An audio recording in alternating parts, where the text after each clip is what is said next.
The town of North Berwick lies hugging the coast of East Lothian, just to the east of Edinburgh.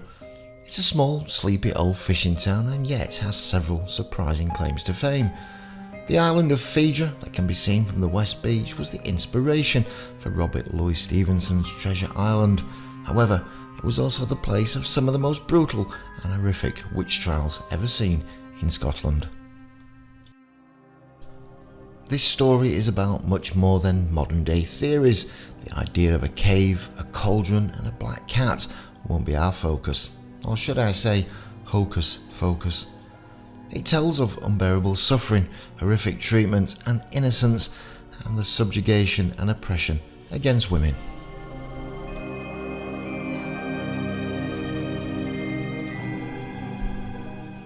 During the reign of King James VI, a number between 70 and 200 so-called witches were put on trial, tortured and even executed from the town of North Berwick and the surrounding area. The exact number is not known, and neither is the proportion of those arrested who were actually executed. The reason for this was King James himself.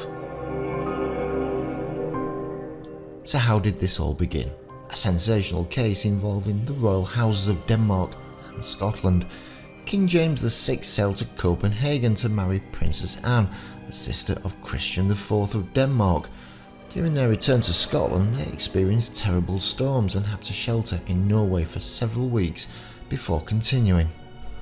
The admiral of the Danish fleet, Peder Munk, argued with the treasurer, Christopher Valkendorf, about the state of the ships and blamed the storm on the wife of a high official in Copenhagen, whom he had insulted.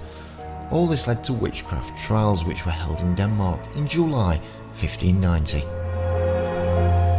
One of the first Danish victims was Anna Coldings, who, under pressure, had divulged the names of 5 other women, one of whom was Malin, the wife of the burgomaster of Copenhagen.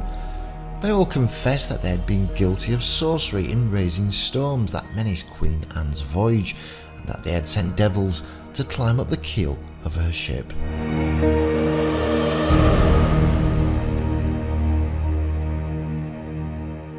In September, 2 women were burnt as witches at Kronborg. James heard the news from Denmark regarding this and decided to set up his own tribunal. This was now an international conspiracy, and it had been brought to his own doorstep in Scotland. James VI wrote a book in 1599 called Demonology. This included a study on the methods demons used to bother troubled men. It also touches on topics such as werewolves and vampires.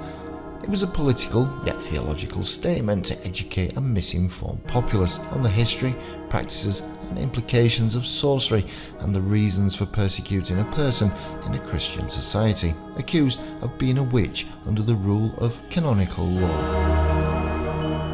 In writing the book, James was heavily influenced by his personal involvement in the North Berwick Witch Trials from 1590. As detailed in his preface, the main sources of this work were that of historically confessed witches, judicial case history, and the Bible itself. James recounted his time with Agnes Sampson, one of the many supposed witches with whom he met on one occasion. The story was told in a pamphlet called The News from Scotland, which was printed in London in 1591 and most likely written by James Carmichael, who would go on to later advise King James on the writing of his book Demonology.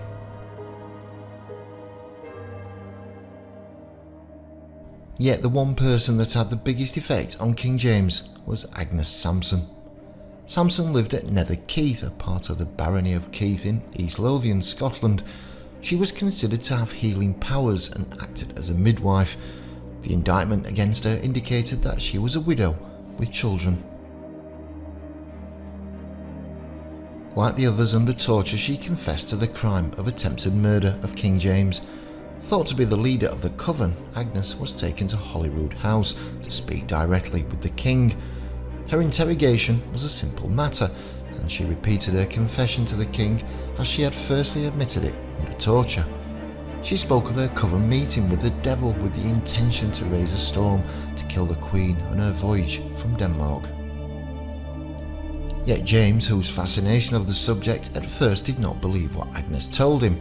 He was a deep thinker, a man who educated himself through reading and rational investigation. The words Agnes spoke must have troubled him and increased the speculation in his mind that witchcraft was not only rife in other parts of the world, but now in his own empire of Scotland. Her fate was now sealed, yet why would she continue to confess? There are numerous opinions. Perhaps she was so weak with the pressures of torture that only death would give her a final peace she now yearned. Agnes Sampson required her suffering to end, and King James stopped any further torture of her. James believed that there was an international satanic group of people plotting his murder, and there was only one way to put a stop to these conspirators, and that was to kill them first. Agnes Sampson was taken to the scaffold on Castlehill, where she was garrotted and then burnt at the stake on the 28th of January 1591. Scotland itself saw about 4,000 people burnt at the stake for witchcraft, an enormous number relative to its size and population.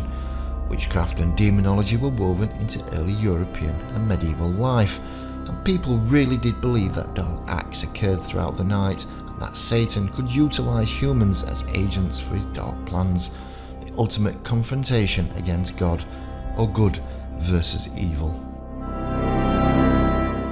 Women like Agnes Sampson may have gone, but will not be forgotten. The assumptions made by the gossips and nobility, which lacked any evidence, was probably just a way to remove someone from society who was seen as a troublesome person. We will never know the truth about how this social scourge on society came about, but for the women who suffered terribly after days of medieval torture, it is safe to assume that they would have confessed to anything, simply to make it end.